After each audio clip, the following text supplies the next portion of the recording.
Okay, we got about a ½ inch of rain overnight, so that is enough to slow us down.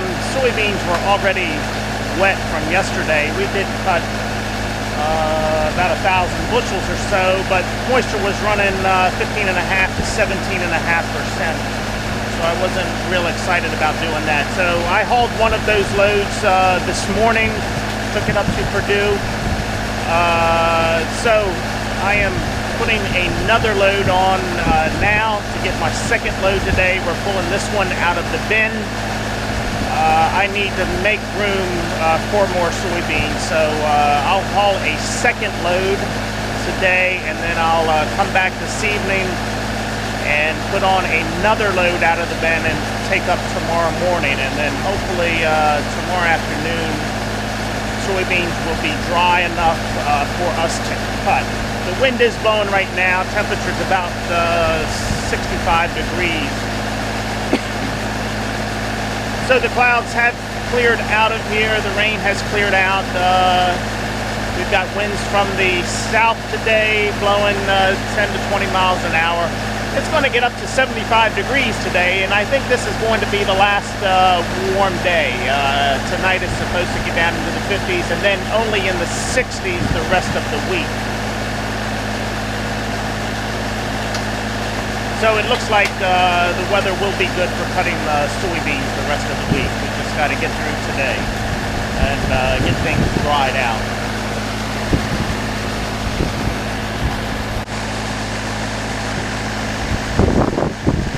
So we got 40 acres of wheat planted yesterday afternoon.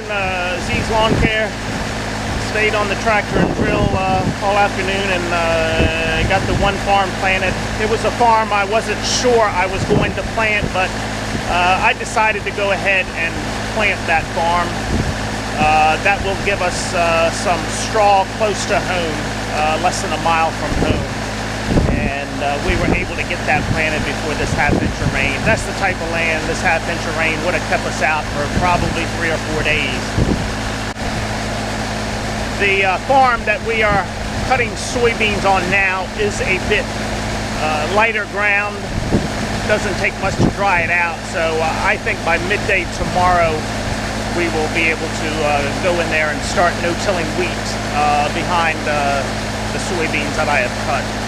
That is the game plan anyway, so on my way back from Purdue this afternoon, I will stop by the fertilizer seed dealership and pick up a couple more pallets of wheat. That should get everything planted that we want to plant. I will have to come back and spray these fields with some glyphosate just to kill any existing weeds and grass that is there now. I don't like to rely on winter kill to take care of that. I want to have some clean fields and get this wheat off to a good start, and we will also put some fertilizer down as well. I've got a couple days to get that done. Would like to get the soybeans cut first. I've got 4 to 6 days before this wheat will start coming out of the ground to get that glyphosate on there and kill what's there now.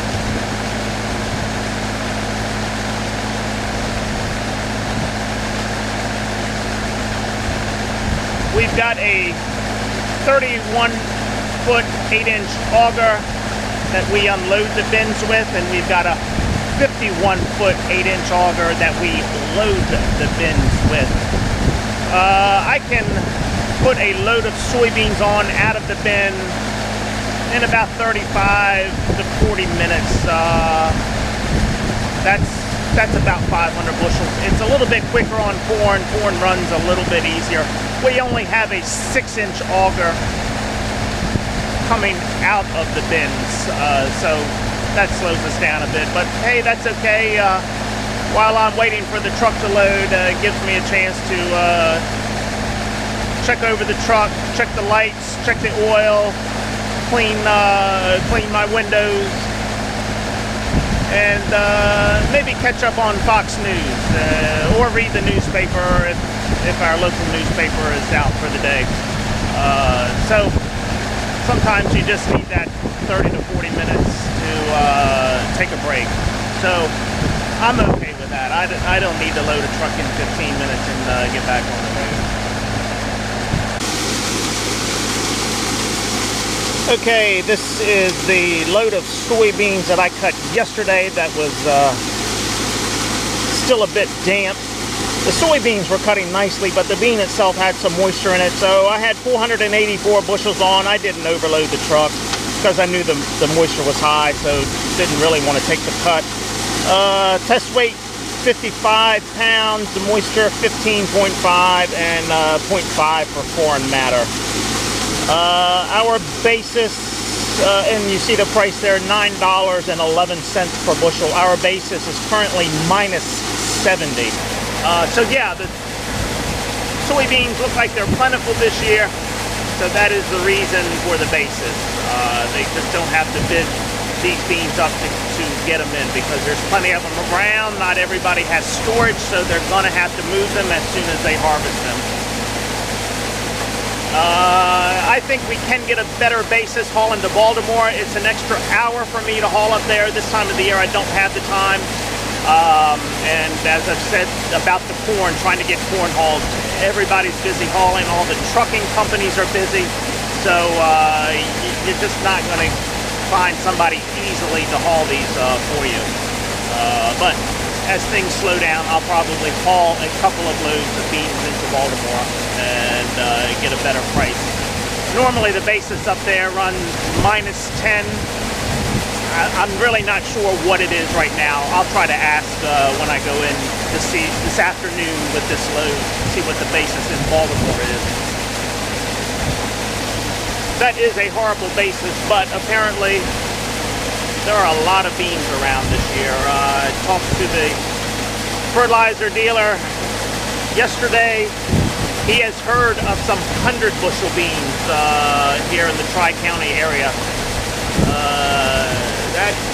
We don't have the type of ground for those kinds of yields, but I guess conditions were pretty damn good this year. I think the beans that I was cutting yesterday were 75 to 80 bushels to the acre. I don't think I've ever done that before, so very pleased. I am trying to fly the drone every day. Practice makes perfect. Plus it's still a lot of fun. The novelty hasn't worn off yet. But the problem is trying to incorporate the footage into the videos and make it interesting and get the right background noise, music, talking, whatever it is for the footage. But I also just like photography and taking video and pictures. The problem is the storage. I think I've mentioned it. I'm going to run out of storage, so I've got to figure out a plan on how to consolidate some of this video.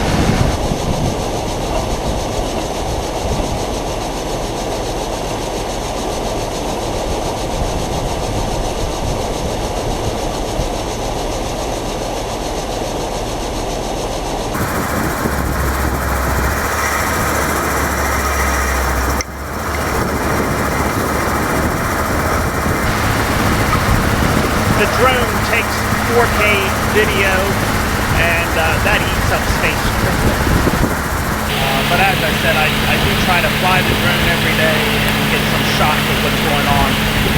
I like that I can put it up there and get an overview of everything that is happening versus the GoPro. It's a little more concentrated, though it is a wide-angle lens on the GoPro.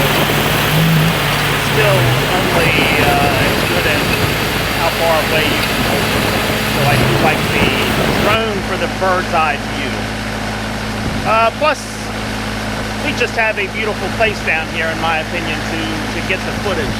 Being on the water, being on the creek, the bay, the river, we just have some great shots, some great scenery, in my opinion. The red barns on our farm just kind of set things off. So by no means do we have a showcase farm, but from the air you look at the shots, I think it's a nice looking place. So very fortunate to have this. So give me some feedback, comments on what you'd like to see and how I need to put all of this together. I'll see what I can do. But I do like the editing. I can't always get to it, so the videos do not always get posted in a timely manner. But that's okay. I do it because I like it. I'm not doing it for the money.